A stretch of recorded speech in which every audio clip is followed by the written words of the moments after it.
Hey, I'm Alan Chambers. I'm the Vice President of Operations. Alan Chambers was open about a lot of things, his job, his faith, but detectives say there was something he wasn't being so open about. And according to their report, that something has now been exposed. I'm Anjanette Levy, and this is Crime Fix.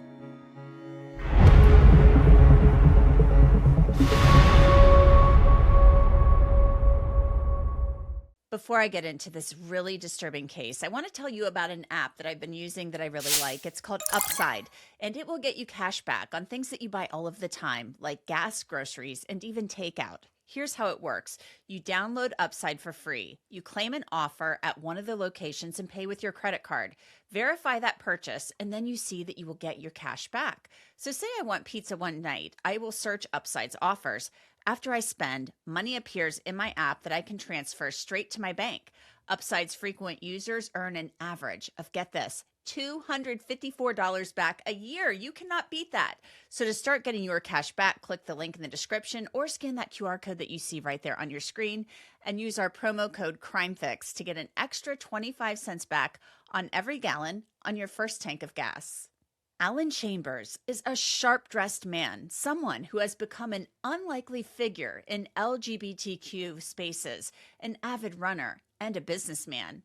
But behind the tailored suits and social media posts, detectives in Florida say Alan Chambers is a man with a dark secret, a man who they say spends his time on the internet talking to people he believes are teenage boys.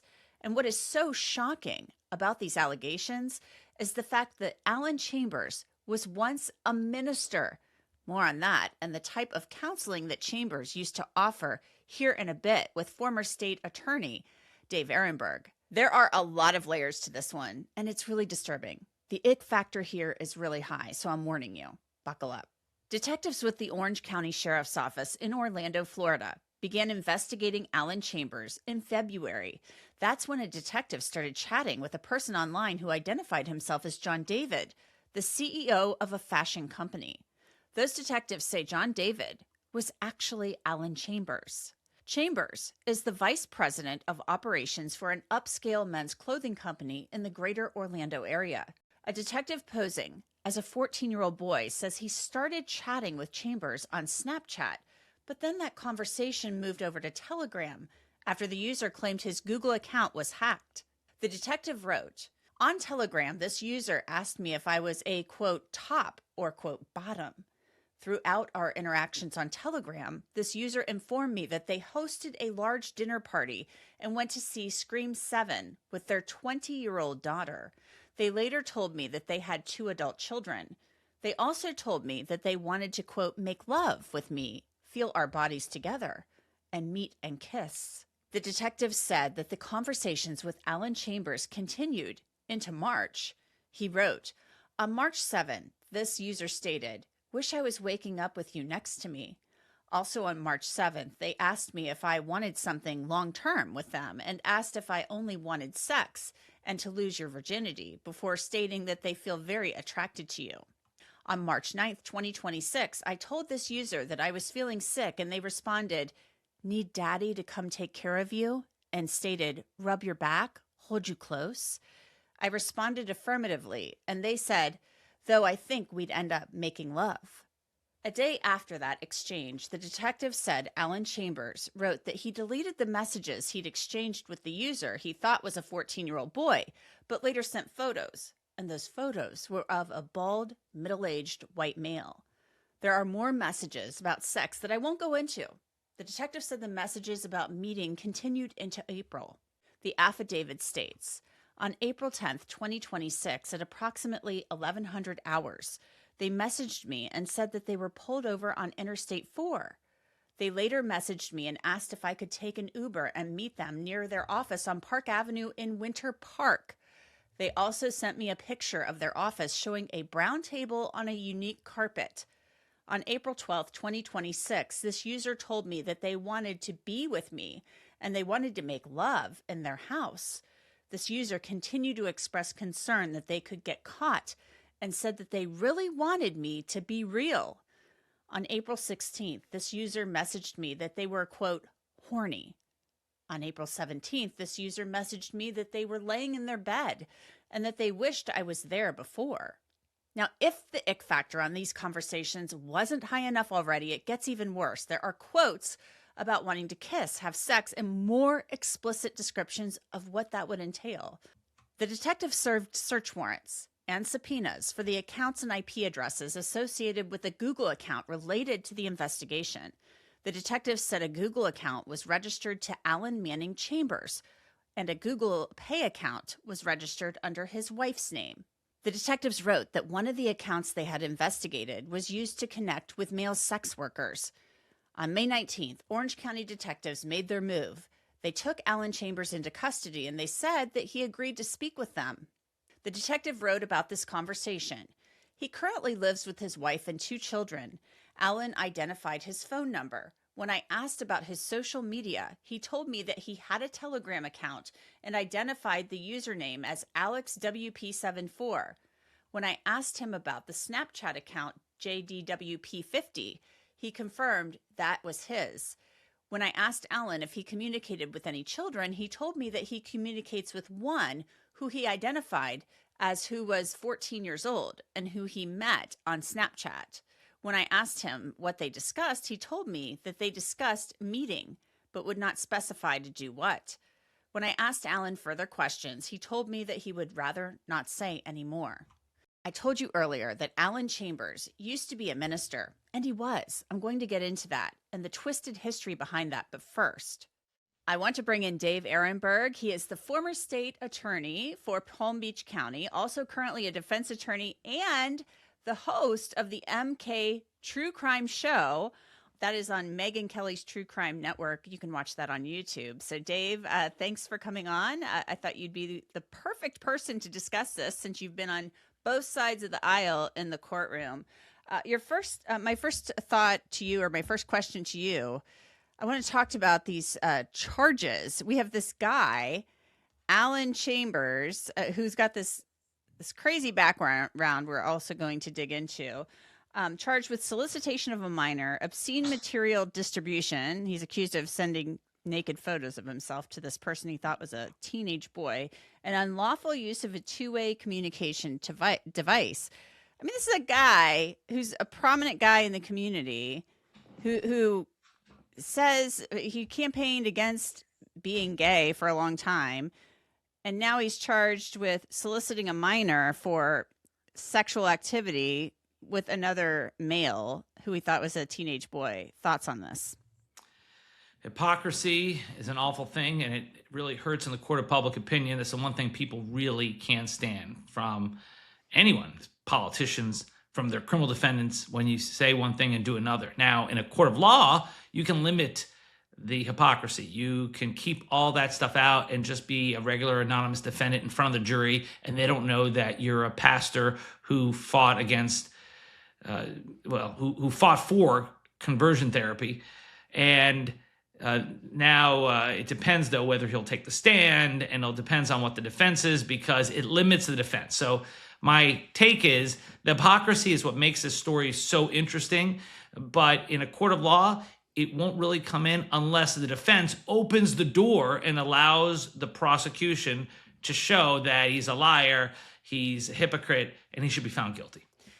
And right now, he's charged with going online and soliciting sex from somebody he thought was a 14-year-old boy. It was actually the person the cops say he's talking to was a cop posing as a 14-year-old boy. How much trouble is he in for transmitting photographs, nude photos of himself to somebody he thought was a 14-year-old boy? Oh, he is in a whole lot of trouble. These are 3 third-degree felonies, each of them punishable by up to 5 years in prison. He won't get that. That's the maximum. But you could run those sentences consecutively instead of concurrently. So the 3 charges are solicitation of a minor via computer, third-degree felony, transmission of harmful material to minors, third-degree felony, and the unlawful use of a two-way communication device. So he's facing a whole lot of pain here. I think his defense will try to say that he had no intent to actually meet anyone. He was just talking about what he likes, and he's got First Amendment rights to talk about what he likes as opposed to actually taking steps to meet these children. On the other hand, he did take steps to meet the children. That's where his defense is going to collapse. I mean, he had multiple meeting dates set up. He gave explicit instructions to the so-called minor, who wasn't really a minor, to prepare for the sexual activity, and he provided his real business address for a rendezvous point. Not smart. Right. And the cops, they move in on him on May 19th. And what they wrote in the affidavit makes it sound like this guy said, yeah, I talked to a 14-year-old on Telegram. Yeah, I do. But he wouldn't say why he was talking to the person. Well, they, of course, know, according to everything we read in the affidavit. And, of course, these are allegations at this point in time. Let's dig in now to the next layer of this story. Alan Chambers used to be a minister. He was a minister at a church that is now closed. It closed in 2013. It was called Exodus International.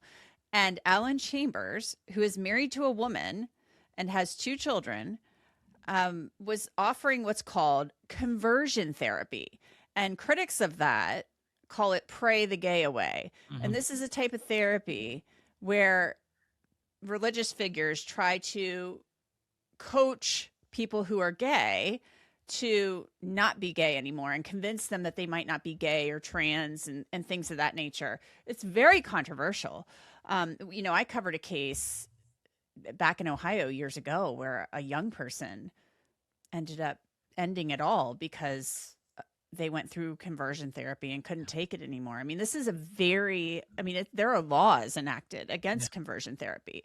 And so his church closed in 2013. And he then started campaigning against conversion therapy. This adds a whole new, it might not be relevant in a court of law to what he is charged with, but this adds a whole new layer to what he was accused of doing online. Yeah, by the way, the Supreme Court, they overruled a lot of these statutes that ban conversion therapy, saying it's First Amendment protected. If you want to go there and try to preach the praying of the gay away, then you can do so, even though it's quackery. But the Supreme Court is allowing it. So they exist out there. These places still exist, and it does show a level of hypocrisy here. Now, apparently he did this and then he turned against it. So he's there, he's against it, and here's a guy who's clearly fighting within himself because he's living a lie, and he's married, and then he puts out suspicious social media posts that could be interpreted as coming out. And I just, you hope for people like this, they just stop living the lie and be who they are. But here, it's not just about him. It's about what he tried to do to others, to young people who didn't exist, but who thought were young teenagers who he wanted to have sexual relations with. That's when it becomes a crime. You can do whatever you want behind closed doors, pretty much, as long as it's consensual. But when you start trying to take advantage of young people, it's a crime, even if those young people are undercover cops. The conversion therapy aspect of this is really something that is crazy to me. And I want to put up one of his posts. This one's from 2019. We dug up this post, and it almost sounds like we kind of took this as, is he saying that he is kind of gay? This is as far back as 2019. I've spent my entire life wrestling with all things God, gay, and church. At age 47, I still find deep conflict and tension in my understanding and application of scripture and how that interacts with my own story and the hundreds of stories I hear from those who contact me monthly for support, encouragement, and a lifeline. His own story.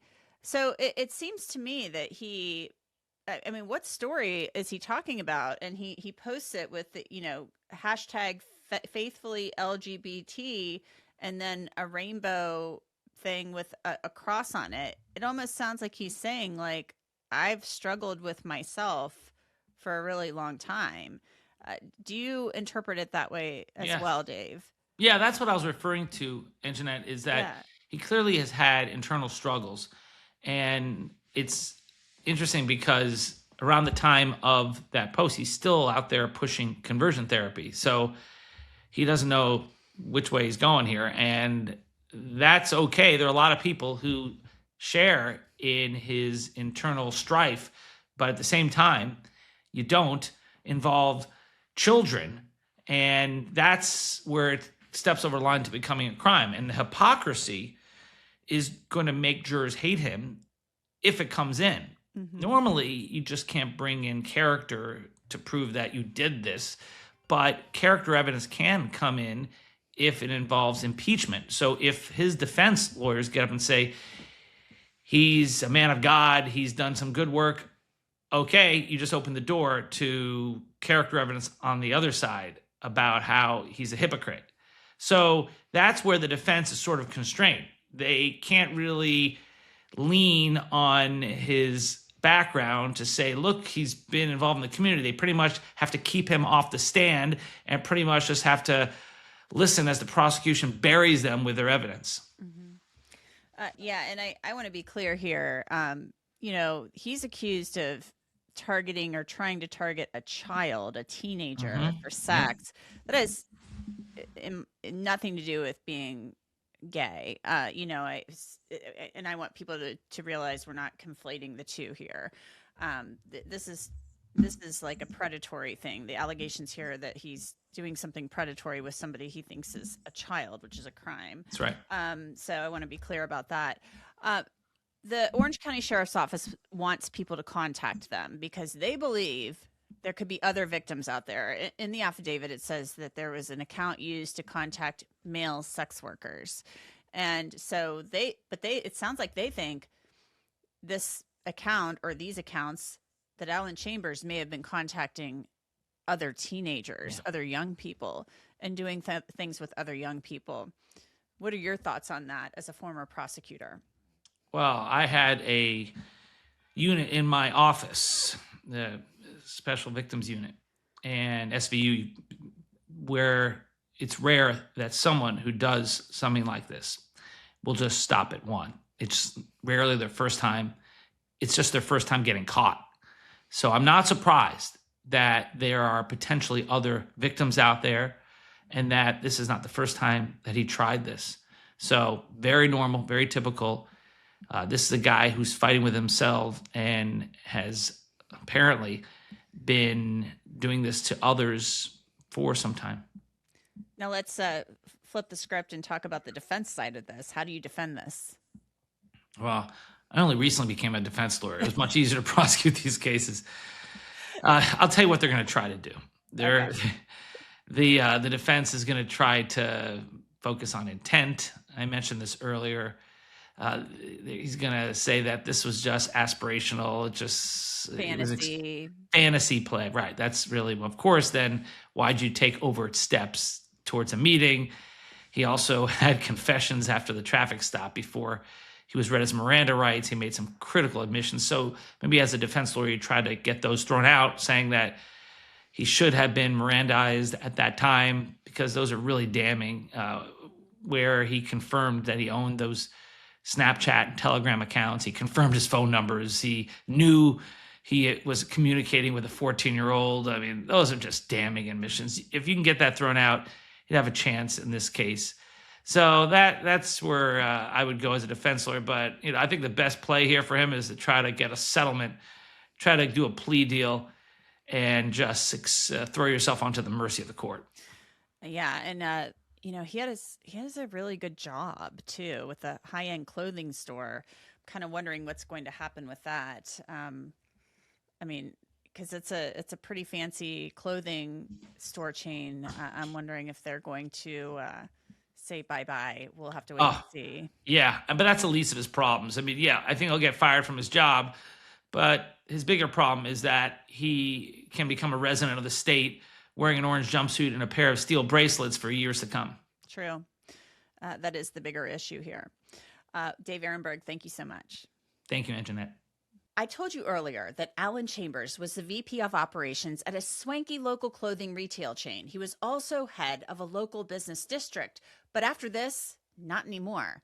The Park Avenue District issued a statement. Part of it reads, "The Park Avenue District and its leadership are committed to maintaining the trust of our community, businesses, residents, and visitors.